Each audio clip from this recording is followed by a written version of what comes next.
Welcome back everyone to the channel. It's December, it's a new month. That means it's time for some new Oscar predictions. Let's get it started with Best Picture.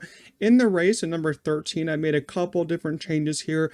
13, I have The Wild Robot. I think it has gained a little bit more momentum than usual.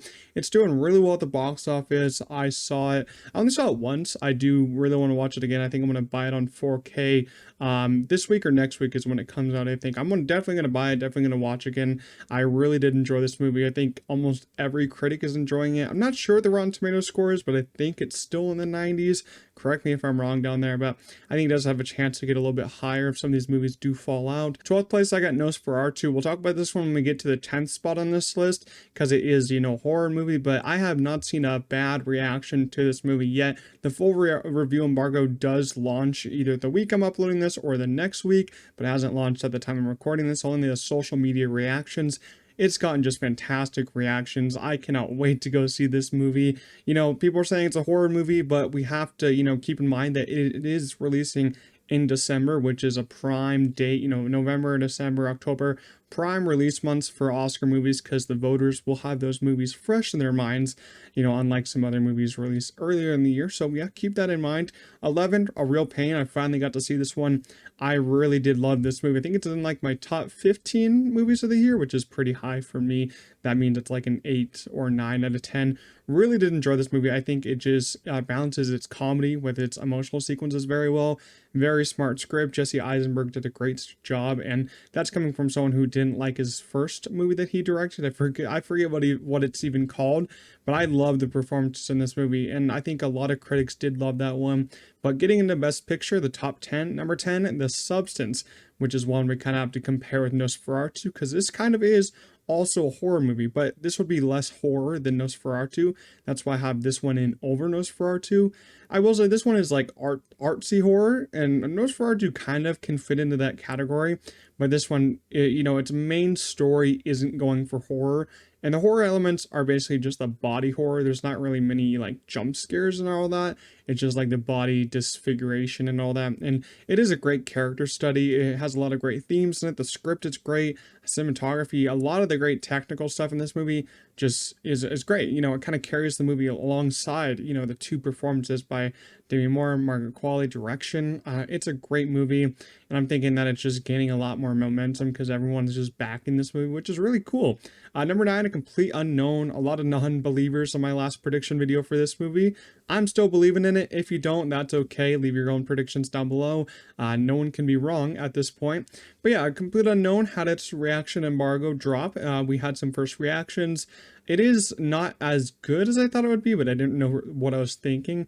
It is pretty good reviews, I'd say. Pretty good reactions. Some lukewarm, but all pretty decent. Most of the praise is going for like the sound, the music, the performances, of course, from Timothée Chalamet. The whole movie might be a little bit long, a little bit messy there, but I'm hearing some great thoughts on the performances. And usually, if a musical or something like this musical biopic comes out in December, or later, the last half of the month, the last half of the year, it will usually get in for picture. I mean, Elvis got in for picture, and a lot of people hated that movie, so I think A Complete Unknown can still get in. Number 8 got Emilia Perez. I finally watched it, and I did not like this movie. I know a lot of people did, but I wasn't feeling it at all. It's got some pretty good direction, pretty good cinematography. Some musical sequences work, but I wanted to just focus on its theme of the movie, complete message, without really, stepping into multiple genres. Like, there's a lot of different genres in this movie. It becomes way too much for me to handle, and I'm someone who can handle a lot of different genres. Performances were pretty good. I just wasn't blown away by too many of them. I do think it's going to get in the picture, but I think it will be the worst nominated movie for Best Picture this year. Next up, I got Nickel Boys. I'm not sure when I'm going to go see this because it hasn't hit my theaters yet. I don't know when it is. I'll probably have to wait for it on Prime Video. I've heard it's amazing. We've already talked about this one a lot. That cinematography that they're doing in first person, so that's really cool. 6, Sing Sing. I had to bring down just a couple spots. Still haven't heard anything from A24 about this getting a re-release or relaunch in theaters, in December or January. I don't know. That's been a rumor for a while that they're planning to do that. And if they do, they got to launch it in at least, 2,000, 3,000 theaters for people to actually see it. because hardly anyone got to see it. I got to see it once, and I do want to see it again, but still no word on that worldwide re-release. So we'll see what happens there. Number 5, I got Wicked. Finally got to see this one as well. I went in as a non-believer, went in as someone who wasn't expecting anything, and I came out basically having a great time. So a lot of the musical numbers really work for me. It is a visually messy movie, very visually ugly at times, and I think that has to do with basically the lighting, camera work, and just image quality there. The production design, costume design are great, but I wish they could have stood out more if it was a better movie visually. Performances by Ariana Grande, Cynthia Erivo were just fantastic, and as I said, musical sequences were great, paced very well. Cannot wait for part 2. On the part 2s, 3 Dune part 2, also 4 Conclave. Not going to go too much into Conclave since we did talk about it a lot last video. But 3 Dune part 2, I think it's been in the same place for a while. 2 The Brutalist, which I don't know if we talked about the first trailer being released for that on the last video, but I thought the first trailer was magnificent. It's just a teaser trailer. It gives you some of the score, and they did release 3 tracks for the score, and it sounds just mind-blowing. That score sounds terrific, and I cannot wait to see The Brutalist, but I probably won't be able to see it until January, because limited releases suck and they ruin theaters, in my opinion. But Anora, I have a number 1. I saw it 2 times in theaters, and it actually went away from my theaters. I was going to go see it another time. Gotta wait till it hits digital, but I cannot wait to go watch it more and more. Still, on the top until I see The Brutalist. I think that's just fair. I'm not going to put anything in number 1 that I haven't seen yet. So yeah, Anora, my second favorite movie of the year. It's going to be at the top of my list for Best Picture so far. For Best Director in the race at number 7, I have Jacquees Audiard for Emilia Perez. As I said, I'm not really in the mood for Emilia Perez or to talk about it that much. I didn't enjoy the movie. I thought the direction was probably one of my favorite parts of the movie, maybe my favorite part of the movie overall, because I think even though the themes and the writing are a little bit messy, I think the direction of the movie as a whole and the musical sequences were done pretty well, so I'll give them props for that. Number 6, I have Coralie Farget for The Substance. I think that's how you say her name. Apologies if I said it wrong. But yeah, I think her direction is great here. I actually did turn on her other movie titled Revenge. I'm pretty sure it was called Revenge. That was a really good movie too, focused on a very strong female character. Really enjoyed that one, but I can see how her direction really did level up from that movie to this movie. The Substance just feels way more polished, and it feels like we're really focused on one thing compared to a couple other things, couple different other characters. This one, The Substance, is focused on really one character or two, but they're seen as whole, as we like to say in the movie. But I thought direction's great. Edward Berger for Conclave. I almost dropped him for Coralie, or I almost dropped him to number 6, but I decided to keep him in there because Conclave is still a very strong movie in the critics' circles, so I'll keep him there. For Ramel Moss for Nickel Boys, I could see, him being snubbed, especially if, Nickel Boy's conversation dies down. But just saying how experimental he went with that movie, I think that he has a strong chance of getting in. Denis Villeneuve for Dune Part 2. We've already heard outcries from people like Josh Brolin saying if he doesn't get in, bad things will happen to the Academy. And I think if he doesn't get in, a lot of people will be upset, including me. I still can't believe that he got snubbed for the first one. Like, can we believe that? Some people even think the first one's a better movie. I think the second one's, a better movie in my opinion, but I don't know how he was snubbed for that. I think he's going to get in for this one. It's, even in the weaker year of the Dune Part 1, he got snubbed. This is a very strong year for directors, I would say, so him getting in would be a pretty big accomplishment. 2, Brady Corbett for The Brutalist. Haven't seen it. I've heard his direction is brilliant. He was working on like a very low budget for like a 3.5, almost 4-hour movie, so congratulations to him on that. Number 1, Sean Baker for Anora. Really just impressive work from him. I think Sean Baker gets better with every film he makes. In my opinion, I know some people say the Florida Project's his best work, but I think that he's gotten better. I think it goes like Tangerine, his worst, Florida Project, pretty great. Red Rocket, amazing. To Anora, just perfect in my opinion. Perfect 3-act structure. He knew what he was doing there, and he delivered so well. So I got Sean Baker at number 1. For Best Actress in the race, number 7, I have Saoirse Ronan for The Outrun. I think this one is pretty much over for her. I don't see The Outrun gaining any momentum after dropping on digital. It's still just, under the rug. No one's really gone into it. I think it's a pretty good movie. That performance is one of my favorites of the year. I just don't think that. I think that she's just dropping and dropping, out of the list at this point. Nicole Kidman for Baby Girl, I switched her up. I put her at 6 because I do want to see the movie first, and it is coming out this month from when this video is coming out. I think it is a Christmas Day release, so we're gonna have that Christmas Day triple feature with Baby Girl, Complete Unknown, Nosferatu. I'm very excited for all of them. Baby Girl just released another trailer. I think it looks pretty good. Heard some good things about it. Nicole Kidman, probably the best part of the movie. 5, though, I put Cynthia Erivo in for Wicked because the Wicked hype is just increasing. Maybe next month I won't even have her in this. Maybe I'll not even have her in the top 10. Who knows?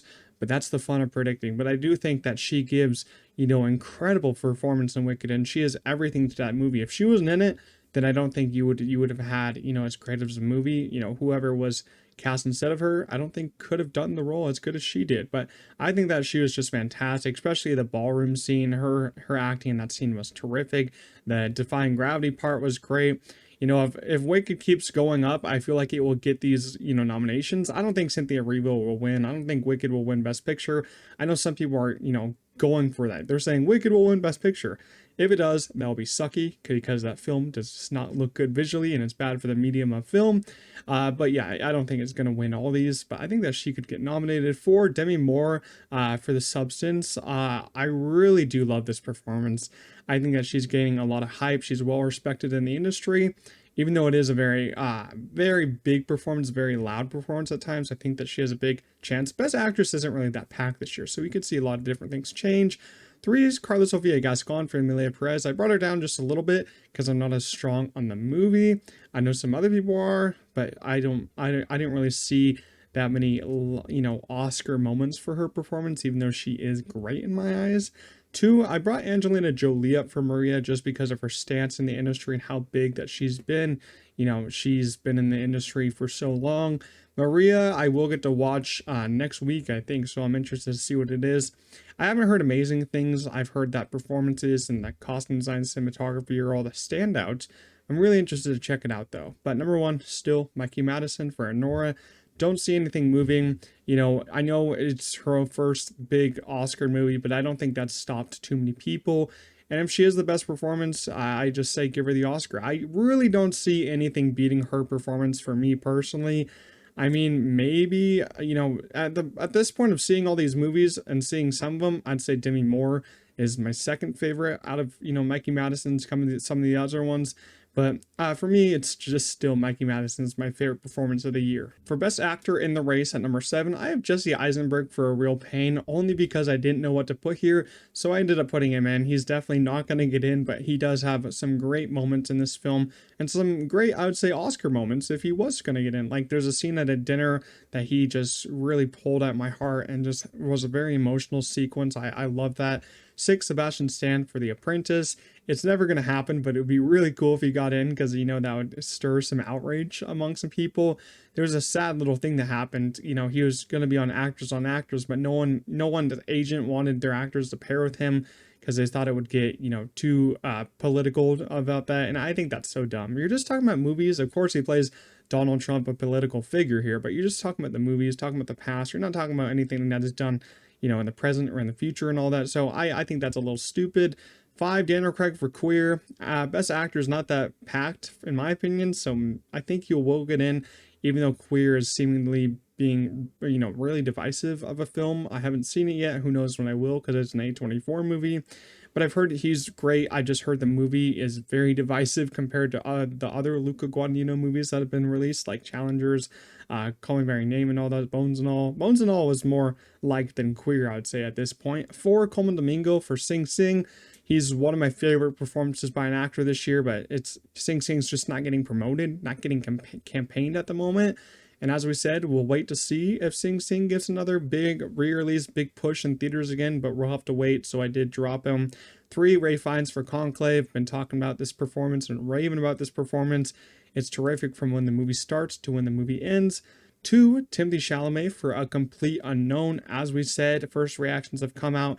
A lot of praise for Timothy, and we could have all guessed that because he's great in everything that he does. Some people will think that he's going to get his first Oscar win for this because it is a biopic. Usually for biopics, you get an Oscar win. Who knows? Maybe the Academy is finally ready to celebrate him for his role. Not too sure about that, but Adrian Brody is still at number 1. I know I haven't seen it yet, but a lot of these I just haven't seen. I do think it will come down to the top 3 here if Sing Sing doesn't get a re-release. Adrian Brody, though, I've just heard so much hype for. I mean, he's already won, but that hasn't stopped, some other people like Emma Stone from just winning her second Oscar. I just heard Adrian Brody is just a force to be reckoned with. And if you're on screen for, 3.5 hours and your performance is that good, then I think you deserve to win. And I'm so excited to see his performance.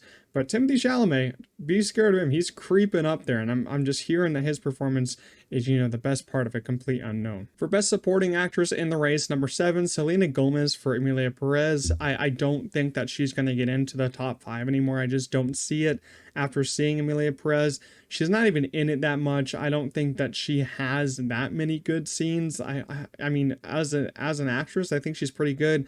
Just for this movie, I think she was miscast just a little bit in my eyes. 6, Saoirse Ronan for Blitz. I think this is Steve McQueen's worst movie so far. I still kind of like it though. I think Saoirse Ronan's pretty good. I just feel like it really loses some focus on what the movie is trying to say, what it's trying to be. Performances were good, but the main standouts were the technical stuff in it, which we'll get to later. But I think that she is still pretty decent in the movie. 5, Anjanou Ellis-Taylor for Nickel Boys. Hearing that she's really great in that movie. I'm very excited to see Nickel Boys. Last time I did my predictions, I don't even think I had her in, but I think I had her in September or something like that. So I ended up bringing her back in, see what happens there. Daniel Deadwyler for The Piano Lesson, number 4. I finally watched that movie. I wasn't a big fan of that one either. Just like Emilia Perez, Netflix has some misses on their hands. But I can't lie, I gotta say Daniel Deadwyler is still the best part of that movie. He gives some just great monologues, some great comebacks, a really great performance there alongside John David Washington, who's not getting too much love from the Academy. But I don't expect this movie to get that much love, except like this maybe one nomination if it does happen for Daniel Deadwyler, which I think it should because they did snub her. I think it was for Till. That was a horrible snub. She was great in that movie. 3, Zoe Saldana for Emilia Perez. I dropped her down a lot. I think she was like number 1 last time. I really loved her performance here, but at the same time, we have to really decide what is a leading actress performance and what is not. Because she has the most screen time in this movie. And I know screen time's not the thing, and she's not the main character, I would say, but come on. This movie is almost entirely focused on her and her actions in this movie. I know we're calling Carla Sofia Gascon the leading actress, but are you kidding me? They should both be in leading actress, in my opinion. And I know, there's only a couple months until they can make that change, but in my opinion, I think they should, and I know sometimes it's the actress's choice. But at the same time, I think it just is unfair to other supporting actresses who, are in this. You could say Ariana Grande is kind of, leading in a way because with all the screen time, but her character is really secondary. It's secondary to, Elphaba's character. Zoe Saldana's character is kind of like the main part of the movie, the main thing that gets the movie going in my eyes. So I don't know. In my eyes, it's just weird. And you're in a movie that's not as praised as some of the other ones. I'm gonna drop you to number 3, and that's what I did. 2, Ariana Grande for Wicked. I almost put her at number 1, but I'm gonna wait. I don't want to get all that hate so far. But if you haven't seen Wicked, I don't think you can talk because she is really the selling point for this movie. My favorite performance in the movie, I think, Cynthia Erivo is everything for the movie. The movie would have been very different if she wasn't in it. But Ariana Grande provided some much needed, charisma to the movie, much needed charm, laughs to the movie. Her rendition of Popular was great. She just has a lot of great moments here. She's already acted in some stuff, but this is her big return to this role. She's wanted this role for a long time, and she basically got it, and she did a great job doing it. So I'm going to have her at number 2 confidently. Number 1, though, I got Felicity Jones for The Brutalist. If the movie isn't as good as it is, then I'm just going to keep that there. I think The Brutalist will walk away with a decent amount of wins if it is, the masterpiece that people are saying it is. For Best Supporting Actor in the race, number 7, Jeremy Strong for The Apprentice. If this was my voting, I would put him in the top 5, but I just don't think that movie is going to carry on with awards because people are scared to vote for it because Jeremy Strong, oh my goodness, his performance here was great. Just like in Succession, he delivers another all-star performance, a lot, a Michael Jordan kind of performance there. 6, Edward Norton for Complete Unknown. Still going to keep him there. I've heard some good things from him. Not as tremendous as the 2 leading girls in that movie or Timothy, but still decent things. 5, Yura Borzov for Anora. Finally saw Anora, as I said. I think that he is so good in this movie. I know Mikey Madison stole the show, but Yura just, oh my goodness, as Igor, he is fantastic, man. He's really like the nicer character to Anora here and Annie, but he's just so good, man. His emotional sequences are good. Him in the last 20-30 minutes of the movie just really stole the show and really just left an impact on you, especially his last scene in the movie with Anora. See it if you can. I hope it's going to be on digital later this month, but make sure to watch it and just believe me. I think that if he gets in, that'll be one of the best moments of the Oscar nomination morning, in my eyes. For Denzel Washington, Gladiator 2. I finally saw Gladiator 2, and I love the movie as a diehard fan of the first one. Denzel Washington did a fantastic job. The best part of this movie was him. Just seeing him just watching the fight, seeing his eyes move just a little bit. He was great. He had all the aura in the world. And yeah, I know, don't want to give any spoilers away, but his just acting in the, last 20 minutes was great in its own. I thought that he just delivered some, masterful work here, like always. 3, Clarence Macklin for Sing Sing had to drop a little bit, as I said, because Sing Sing, it's being dropped by a lot of people. So we'll see. 2, Guy Pearce for The Brutalist. I didn't want to put him up there, at number 1 again, just because I've heard he isn't in the movie as much as he should be to win this award.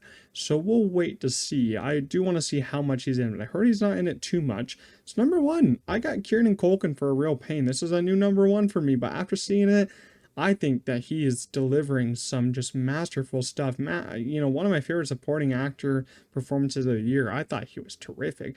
He has some very emotional scenes, very funny scenes. This is just Kieran Culkin, on just doing everything. In Succession, he stole the show. In this movie, he's still in the show. I think that if he gets enough love, if this movie does carry over with the Academy, I feel like he does have a strong chance to win. I'm just saying, I think so. If Sing Sing doesn't get a re-release, Clarence Macklin might not win. Kieran Culkin would be the next up, and I wouldn't be mad about it. For our screenplays, we'll start with original in the race. Number 7, The Seed of a Sacred Fig. This is a new one onto this list. I've heard tremendous things about this movie, especially about the screenplay and the script. It's really good, what I heard about it. I haven't seen it yet because I don't think it's hitting my theaters, so I'll just have to wait for the digital release. It might even be on digital by the time I'm recording this, but I really need to get on some international movies, but I have to wait a long time for those here. Number 6, The Substance, a very strong character study, a very strong script here. It might just be very hard for this one to get in on this one. Harder for it to get on screenplay than it is picture, but we'll see. 5, Real Pain, as I said, one of the best scripts of the year. I think it's masterfully written, masterfully done. 4, Challengers. This is kind of just a wish for me. I really don't know. I don't know how Challengers is going to do. That's the hard thing for me to predict is Challengers. Will it, have longevity? Will people still be thinking about this when it comes? Because we know it's one of the best movies of the year. We know almost everyone liked this movie, but will people be thinking about this when it comes out? I don't know. I don't know if Academy voters are going to be voting for it, but I think it does have such a strong screenplay, especially with its timeline, how it does choose to tell that story. 3, September 5. This will be eligible for the Oscars because it is getting the limited release in December, but its wide release got pushed back all the way to January, so I won't be seeing it until then, so I don't know if it's a real deal or not, but I'm probably thinking that it has a good screenplay. But the 2 best movies on this list that I don't see moving are The Brutalist and Anora. Writing a screenplay for a 3.5-hour movie, oh my goodness, I pray for that. Whoever wrote that movie, it was Brady or not, but golly, man, that would have been a lot. Anora, though, it's a fantastic screenplay. It's a pretty beautiful movie with its themes. It's really funny. I mean, the funniest movie of the year for me, but it is also heartbreaking at the same time. I think it's my favorite screenplay of the year, I'd say. For best adapted screenplay in the race, number 7, I got Queer. Even though it is pretty divisive, you could see a lot of Academy members really loving that script, maybe not. So number 7 will stick there. 6, Emilia Perez. Script is it's decent, I would say, but it does lose a lot of focus with its genre mixing, so I did not choose to put it in the top 5. 5, A Complete Unknown. Sometimes biopics do get into screenplay, and I'm hearing that A Complete Unknown has a pretty okay or decent script. Its pacing is where it does mess up, so maybe For Nickel Boys, I read some of the book, think the book's great, and if they adapt it, at least 80% like the book, then you're going to get a nomination there. 3, Dune Part 2. The first one I think got a nomination, so I think this one will. Sing Sing, Conclave, both going to get a nomination. They were just fantastic in their own, and I'm very interested to look forward to see what will win, but I think it's gonna be Conclave at the moment. Best international film, I only put 5 here because I haven't even seen all 5 of this, but 5 I'm gonna be All We Can Imagine As Light. 4, The Girl with the Needle. 3, I'm Still Here. 2, The Seed of a Sacred Fig, Emilia Perez. Maybe The Seed of a Sacred Fig could even win if Emilia Perez doesn't have a lot of great reception from Academy voters. Maybe that could be a possibility, but I'm going to leave Emilia Perez at 1 for now. For Best Animated Film, I've dropped Moana 2 completely off this list after seeing it because I thought it was just an extremely safe movie. Felt like a streaming movie. I just don't see it getting in there. In the race, Transformers 1. I think this is great. It's a great movie. I love it a lot. It's not as amazing as some people say. It's not my favorite Transformers movie. Still think it's great though. 6, Lord of the Rings. We haven't seen it yet. We'll be seeing it very soon by the time this video is up. Anime movies like this can be hit or miss. Anime could be big with the Academy, could be not. We'll see how it ends up. It just worries me a little bit because we never got a second trailer for this movie, only 1 trailer. So maybe Warner Bros. Trying to hide something that we don't know. I don't know. 5, Wallace and Gromit. I heard some great reactions come up for this already. Wallace and Gromit is usually a pretty safe movie to be good at least. 4, Flow. Hasn't come out yet where I live, so we'll see. So I kind of want to skip over that. 3, Memoir of a Snail. I just saw this one. I think it's pretty good, but I've heard a lot of, greater reactions to it than I did. I'm not as, I didn't love it as much as some other people did, but I think it's a pretty good movie with a very emotional story. Some great animation too. But 2, Inside Out 2, one of the highest grossing movies of the year. It might get beaten by Moana 2, but we'll see. I think it's made like 1.6 billion Inside Out 2 has. Number 1 is going to be The Wild Robot. I think it's, probably the most visually stunning animated movie this year and the best written one, the best story.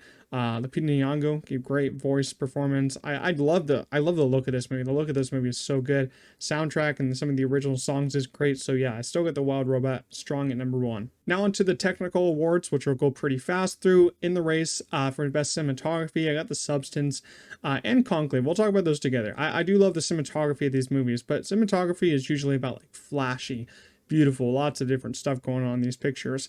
And I think those two kind of do play it safe, but we'll see what happens for them. Substance gaining some momentum, but I do think these are movies that are just shot so well, especially The Substance with the deep close-ups on Dennis Quaid eating his shrimp. That was really funny. 5, Nosferatu. I still got that in there, even though it's a horror movie. The Lighthouse got a cinematography nomination. Let's say it's got a nomination for that. But, it doesn't really matter to me if it's horror, especially for the technical awards. We've seen some horror movies get technical nominations and stuff like that. I think it looks beautiful. That's one of the biggest things about this movie that just, keeps me, so anticipated is that cinematography. For Maria, one of the biggest compliments that this movie has gotten was the cinematography. 3, Nickel Boys. We've already talked about the experimental first-person POV, which has worked for some people, hasn't worked for some other people. 2, The Brutalist. It looks to be shot very well, but I'm gonna keep Dune Part 2 at number 1 because even though they already won for Dune Part 1, I still think Dune Part 2 is a better shot movie. So Dune Part 2. For best editing, I have Nickel Boys at number 7, then Challengers. I really hope Challengers can get in, but I decided to go Emilia Perez because musical, a little bit of that musical stuff does work, but I'm kind of tempted to switch Challengers at number 5. Really tempted because it is a better edited movie, but I don't know if Academy members will really care about Challengers at that point.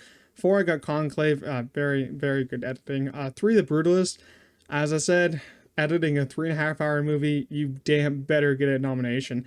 If you don't, then your movie just clearly sucks, but The Brutalist we know doesn't. Killers of the Flower Moon got in for best editing being 3.5 hours, so we know The Brutalist probably will at like 3.5 or 4 hours. 2, Anora. Sean Baker edits his own movies. Pray for that guy. Like, editing your own movies is crazy work, man. Sean Baker just does a lot with his movies, and he really does. He shows that he cares about him for doing all this work, but it's it's insane that he puts in that much work in, directing, editing, all that stuff. But number one, I still got Dune Part 2 strongly locked in. For best production design in the race, I got Conclave, really great sets in here, but might not be enough to really carry it into that top five. Number six, Nosferatu. I don't know if a lot of Academy members will be thinking of Nosferatu when thinking about production, but I've heard that they did build a couple sets for this movie, and you can see that from the trailer. It looks pretty good. They also do have outside shots and all that. Five, Blitz. Blitz is an okay movie, but the production and sound design are easily the best parts in the movie. Production design on this was really cool. Love that. If you're looking for just production, watch this movie. It's got some great production. For the Brutalist, you're dealing with, architect in here. So of course you're gonna have some great production and great sets in here. 3, Dune Part 2, and 2, Gladiator 2. They built like half a damn Coliseum for this movie. Crazy stuff that they built with this movie. I mean, talk about using your budget for scale, and that's what they did. Wicked also planted 9 million tulips, for God's sake, and built, Oz, built, all these different places, built the Yellow Brick Road and all that. They built a lot, even though it looks pretty bad at times. Just putting that much work into a movie deserves a win in my eyes. For best costume design, one of my favorite categories, we got 7, Conclave, just like in production design. A lot of the same costumes, so we'll see. 6, The Brutalist. I haven't really seen too many costumes in that movie yet because we've only seen a little bit of footage. 5, Nosferatu. I've seen some of the costumes on display, some pictures from like when they have them on display. I think that they look really cool. 4, Maria, just like in cinematography, this is another thing that's getting heavily praised, which is the, performance by Angelina Jolie, cinematography, and costumes. So that's where I have it locked up for 3 nominations. 3, I got Wicked, only at number 3. Only because I feel like we're dealing with the same thing we did with Barbie, where everyone was kind of overrating it for costumes. I feel like you have a lot of the same costumes here, not a lot of real costume changes for our specific characters. Usually they're wearing the same thing. You got pink, you got black, and then you got the school uniforms and all that, and then the Oz stuff. So it's great, but I feel like if we're going for costumes, we want more different stuff, more different costumes, a lot of unique stuff in here. Dune Part 2 has that, but I think Gladiator 2 has the more unique costumes, more flashy costumes. Like, there's a lot of different costumes that the Emperors are wearing here. Denzel's wearing there. I think it's just a lot of cool stuff. Maybe my mind will be changed when I rewatch Wicked, but I still think these top 3 are really strong competitors and going against each other. And you could say, oh, I think Wicked's a better competitor for this, and that's fine. I think they're very close, but in my opinion, I think Gladiator 2 has the much more unique costumes. For best makeup and hair, which is a very big, strong category this year, at number 7, I got The Apprentice. Number 6, A Different Man. This is funny because they're both Sebastian Stan-led movies. He's the leading man in both of these movies. I think the makeup in A Different Man is, great, but I think it might have got pushed out by our number 5, which is Wicked. Wicked's got some great makeup, great hairstyling in that movie. 4, Beetlejuice. I was contemplating about keeping this one in, but it did do pretty well at the box office. Critically, okay. I think it's like 70% on Rotten Tomatoes, 76 or something like that. So maybe A Different Man could get pushed in, and Beetlejuice doesn't make it in. We'll see. 3, Dune Part 2, it's going to get in. 2, Nosferatu. I definitely think this is going to get in. I mean, we haven't seen Bill Skarsgård as our Nosferatu and all that. Count Orlok and all that, but I just heard that he's unrecognizable in this role. Heard he's great, and I'm happy they're not showing him in the marketing. Hope they do hold him from that, because I've just heard that he's just, you can't even recognize him. People who saw the movie didn't even know she was in it, didn't even know that was him. And that's crazy to me, but I think that's really cool. But number 1, I still have The Substance, because the makeup on that movie, oh my goodness, great. I mean, you can still recognize some characters, and I think that's a point, but if Nosferatu ends up being that good at makeup, maybe I could see myself putting Nosferatu at number 1. I mean, it might have less makeup than The Substance, but if it's making Bill Skarsgård look that unrecognizable, then maybe. But right now, The Substance with its crazy ass makeup stays at number 1. For best visual effects in the race, I got 7, Furiosa. I think it has got some great visual effects, some compositing issues, some CGI issues, but its effects are pretty decent. 6, Wicked has some effects issues like Furiosa, but I think in the end it looks pretty good. I don't think a lot of people are complaining. 5, Alien Romulus. I think the effects in this movie are terrific, except maybe one deepfake, but I can look past that. It's not that bad of an issue for me.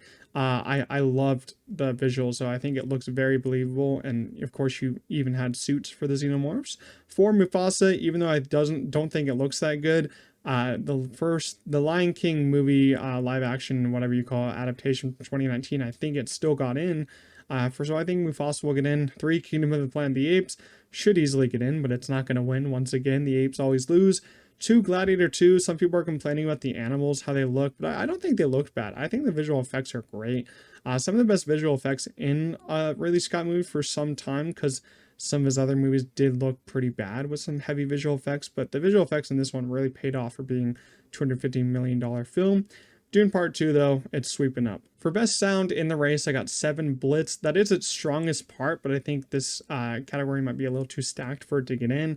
A lot of people are going to forget about it. 6, The Substance. The sound design on this movie is absolutely crazy. It'll kind of make you scared in your seat.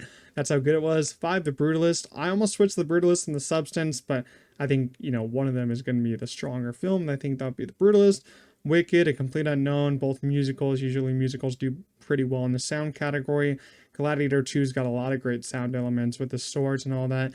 Shooting, all that sounds. Dune Part 2, though, it's science fiction. Come on, it rules. For best score, my favorite category of the Oscars in the race, number 7, Dune Part 2. Still in A, if there's official confirmation if it's going to be eligible or not. And I could take your word in the comments, but I don't want to, because you're not the Academy, and the Academy has final word, and I'll just wait for them. I got Sing Sing, a beautiful score that will be forgotten if that movie doesn't re-release.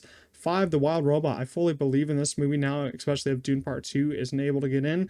Wild Robot has an amazing score. I've listened to it a couple different times. 4, Nosferatu.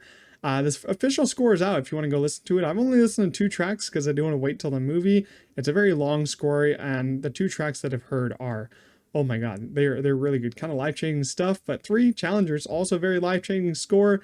Hopefully they remember it, because it is probably my second favorite score of the year, or first or favorite. It's so good. Reznor and Ross did such a great job. 2, Conclave. A really good score. I listened to this one a lot after I watched the movie. And then The Brutalist, I've heard the first 3 tracks. That's all I'm going to listen to. Those first 3 tracks were also very life-changing. For our last category, which is Best Original Song, one that I don't really care about at the moment, because a lot of the songs just haven't really worked for me this year. I will say that they really haven't done anything for me, so I just listed 5 here, and maybe 5 that will get in. But Beyond for Moana 2, a lot of Moana 2 songs didn't work, but Beyond was pretty good. The Journey by 688, maybe. El Camino for Emilia Perez. El Mas, sorry, for Emilia Perez.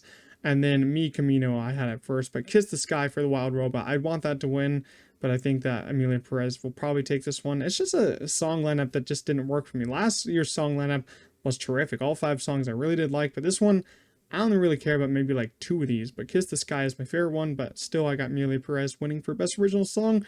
But that is my December update for Oscar prediction for 2025. This will be my last update until like January, or maybe not even January, maybe February. I'll do my last predictions, because that's when nominations are announced. But I hope you guys did enjoy. If you did, make sure to leave a like. Leave your own predictions down below. I could be wrong. You could be wrong. Who cares? Leave your own predictions down below. I'd love to talk to you about it respectfully in the comments. If not, I'll just delete your comment. That's as easy as that. But if you did enjoy this video, make sure to leave a like. But I'll see you guys in the next one. Peace out.